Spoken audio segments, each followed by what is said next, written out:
I 31 male and my wife 29 female had a baby last December. It was a traumatic birth, and my wife developed postpartum depression. While she was originally going to go back to work after the birth, she's been struggling enough that we decided to wait until our daughter was a year old and reassess.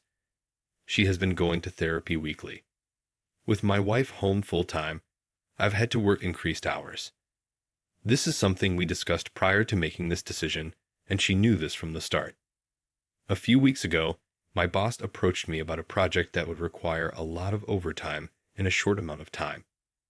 It would both be great financially and for my career.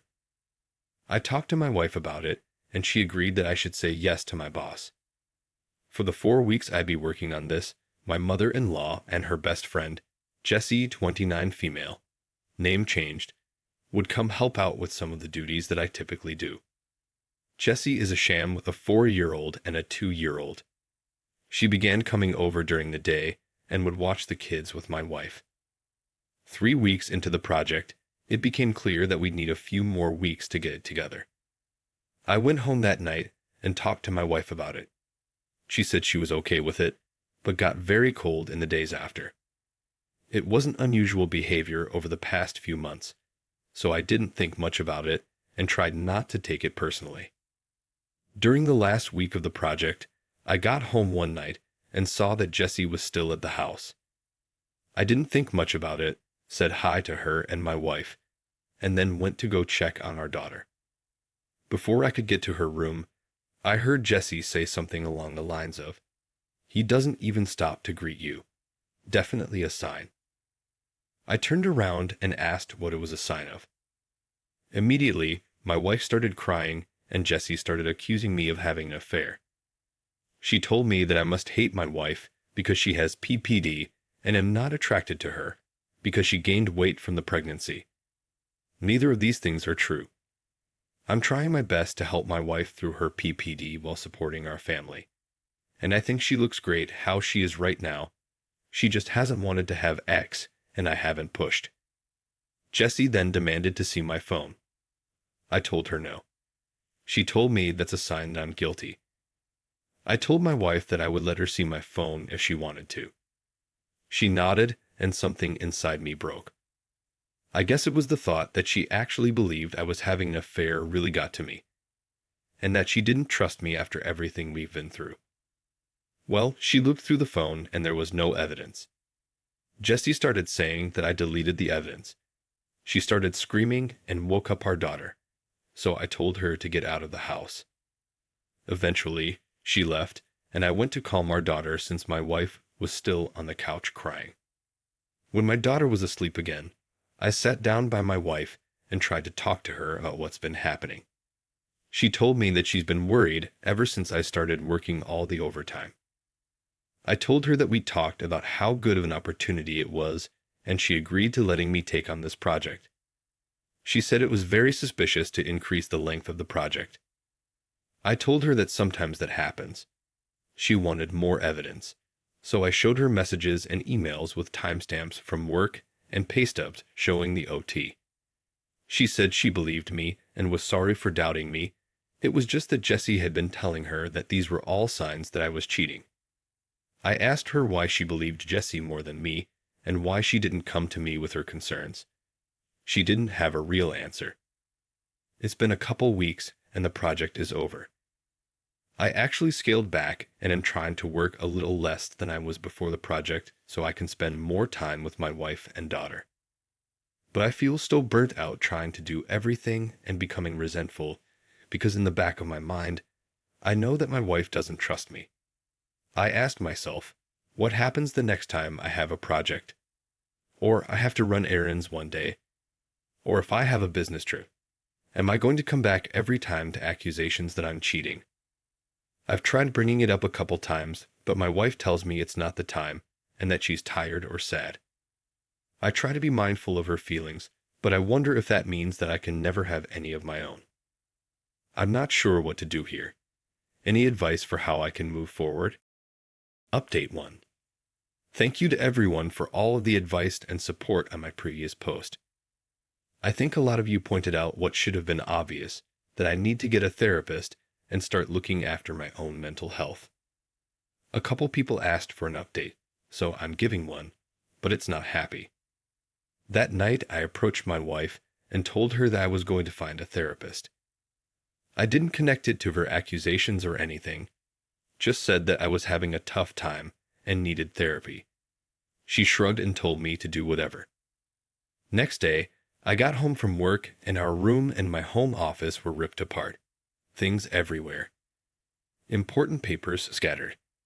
I don't see her, but our daughter's in her room crying.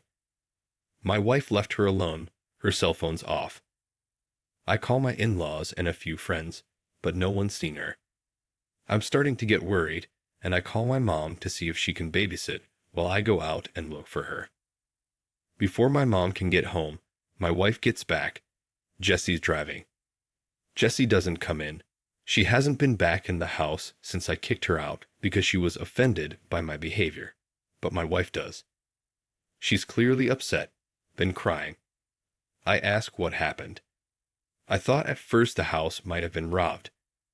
She starts screaming at me that I'm being unfaithful and that the therapy is a front so I can meet my mistress.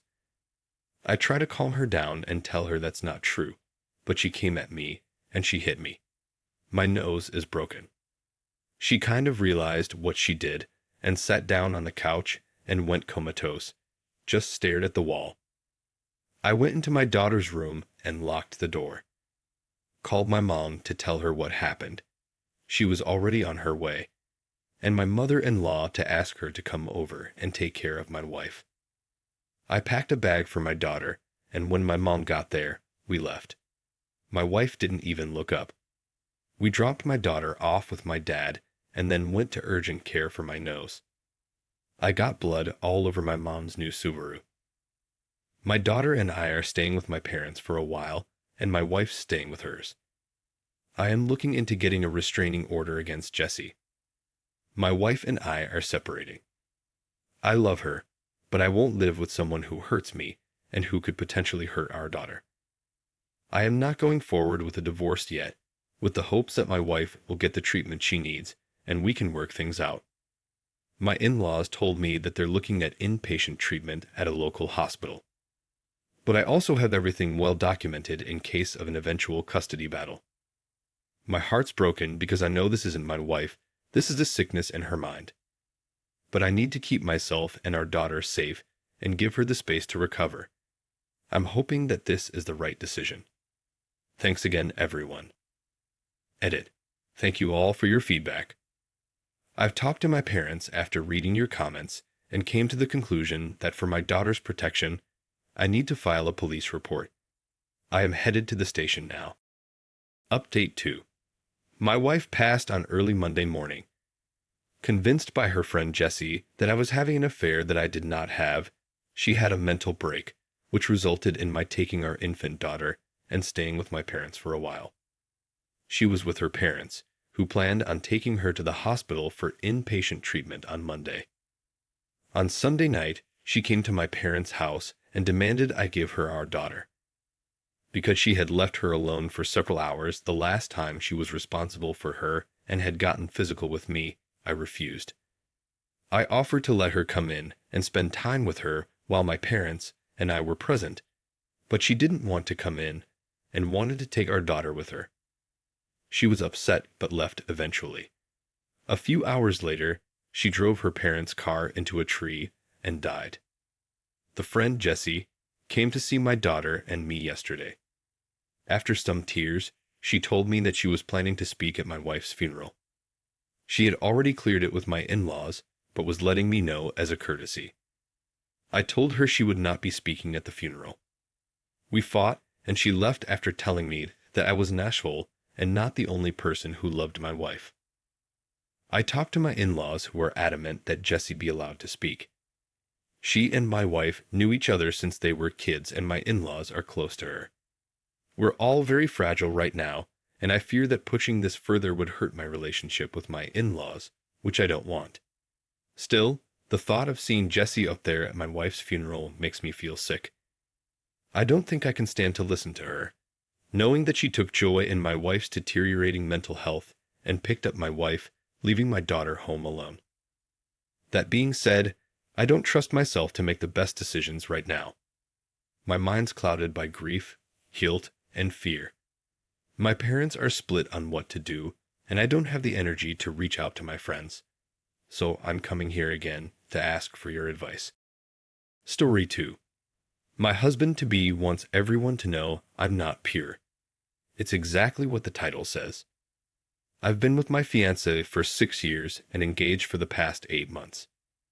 I've been doing most of the wedding planning, but my fiancé, let's just call him Ryan, will give his input here and there. So about a month ago, Ryan out of nowhere said he was talking to some of his coworkers and thinks that I shouldn't wear a white dress. This was totally weird to me.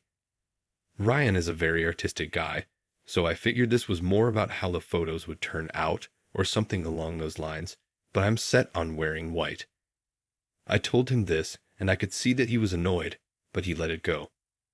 2 weeks ago, I finally picked and paid for my dress, and this caused a huge argument.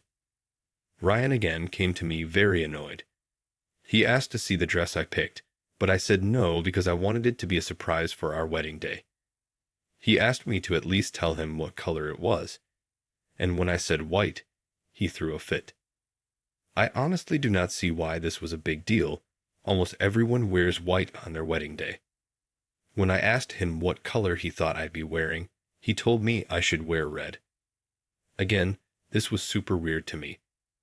I asked him why I would wear red to our wedding, and he told me that brides only wear white when they are pure. For some background, Ryan and I started dating when I was 21, and he just turned 20. He was a virgin when we met, and I only had one other person who was my ex-boyfriend of 4 years throughout high school. This caused a lot of problems the first year of our relationship, and we almost did not continue dating because of how insecure he felt. After that first year, it was never a problem again until now, I guess. He went to his mom about all of this thinking she would convince me, but she's on my side. So 2 nights ago, Ryan, his mom, and I stood in our living room and argued about my ex-life being shown in a dress. His mom stated that he is no longer a virgin either, so maybe he should wear red too, and he burst out crying. Ryan is still stating that me wearing white would be deceiving all of the guests and that it is different for guys. This all has honestly made me question even marrying this man. I don't know if it's just because everything is so fresh, but I'm really disgusted by him. He's not even religious, so I know this is just about him still thinking about me losing my virginity at 18 before I even knew him. I just needed to rant to anyone about his psycho this is. Update.